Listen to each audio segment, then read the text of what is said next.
సన్నిధికి చేసిన విధానం బట్టి మేము ఏమాత్రం వారం ప్రభా నాయన మాకు ఇచ్చిన సమయాన్ని బట్టి అనేక బిడ్డలకి నేను సమయాన్ని మా కొరకు నేను మరణించి నేను ఇచ్చిన సమయాన్ని బట్టి నీకే నేను స్థుతులు స్తోత్రాలు చెల్లించినాను. నీ 7 మాటలు ధ్యానించిండుగా నాయన మా ప్రతి ఒక్కరి పని చేస్తాను ఉంచమని వేడుకొంచున్నాను.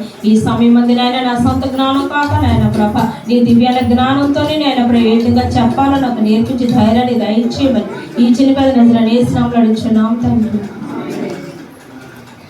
ఇచ్చిన పాస్టర్ గారికి అదేవిధంగా పాస్టర్ అమ్మ గారికి సంఘస్థులందరికీ నా హృదయపూర్వక వందనాలు చెల్లించున్నాను. మనం ఇప్పటి వరకు 4 మాటలు విన్నాము. అందరూ కూడా చక్కగా చెప్పారు. నాకైతే అంత తెలియదు, కానీ నాకు ఏంటి అర్థమయ్యిందో నేను అదే మీకు చెప్తున్నాను. నాకంట పెద్ద వారు చక్కగా వాక్యం కోసం తెలిసేవారు అందరూ ఉన్నారు ఇక్కడ.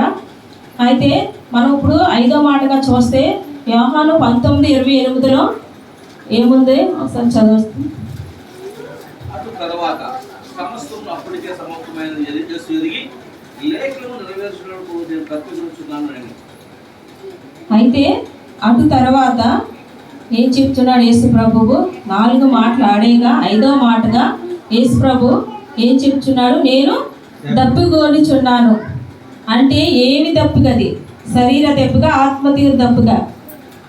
గత దినం నుంచే యేసు ప్రభు గాయాలు పడి ఎన్నో దెబ్బలు తిని సిలువపై వేసి మన కొరకు అతను రక్తాన్ని చిందించి అనేక గాయాలతో ఉన్నారు. అప్పటికి కూడా యేసు ప్రభు ఏమంటున్నాడు? నేను దప్పికొనిచున్నాను. అయితే ఆ దప్పిక మనం ఏమనుకుంటాం? శరీర దప్పిక. ఎందుకంటే చాలా దెబ్బలు తిన్నారు కదా, శరీరం అంతా గాయపడ్డది కదా.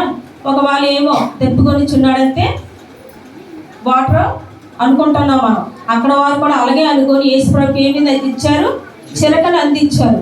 కానీ యేసు ప్రభు ఏం అడుగుతున్నాడు? అక్కడ ఆ దాహం కొరకు అక్కడ మాట్లాడలేదు. యేసు ప్రభు కేవలము ఆత్మీయ దాహం కొరకు మాట్లాడుచున్నాడు.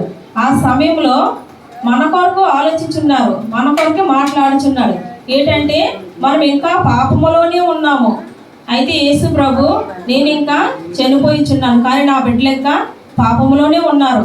నా బిడ్డలు ఎప్పుడు మారు మనసు పొందుతారని మన కొరకు ఆలోచిస్తున్నారు. ఆ శ్రమలో కూడా అన్ని గాయాలు పడి కూడా అంత రక్తాన్ని చిందించి కూడా ఆ సమయంలో మన కొరకే ఆలోచించున్నారు. మనమైతే ఈ 40 రోజులు కూడా పేరు మాత్రమే ఏమో కొంతమంది ఆత్మీయంగా కూడా చేయొచ్చు, కాదని లేదు.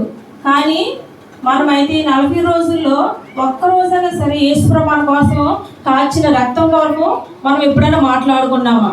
మనము మన సొంత మాటలు మన మాటలే తప్ప ఎవరితోనైనా సరే మా దేవుడు మా కొరకు ఎలాగా రక్తం కార్చాడు, మా కొరకు ఎలాగా శ్రమ పడ్డాడు, మా కొరకు ఎన్నో గాయాలు తిన్నారని మనం ఎవరికోసమైనా ఎవరితోనైనా ఎప్పుడైనా చెప్పామా? కానీ నేనైతే ఏమో 40 రోజుల్లోనే ఎప్పుడు శ్రమ దినాలు జరుగుతున్నాయి, ప్రార్థనలు జరుగుతున్నాయి అని తెలుసు తప్ప నేను ఎప్పుడు ఎవరితో మాట్లాడలేదు. కానీ మనం దేవుని మర్చిన దేవుడు మాత్రం మనల్ని ఎప్పుడు మరువడు. అంత గాయాల సమయంలో కూడా దేవుడు మన కొరకే ఆలోచించున్నాడు, మన కొరకే మాట్లాడుతున్నాడు. అయ్యో నా బిడ్డలు ఇంకా పాపంలోనే ఉన్నారు, నా ఆశ తీరలేదు, నా ఆశ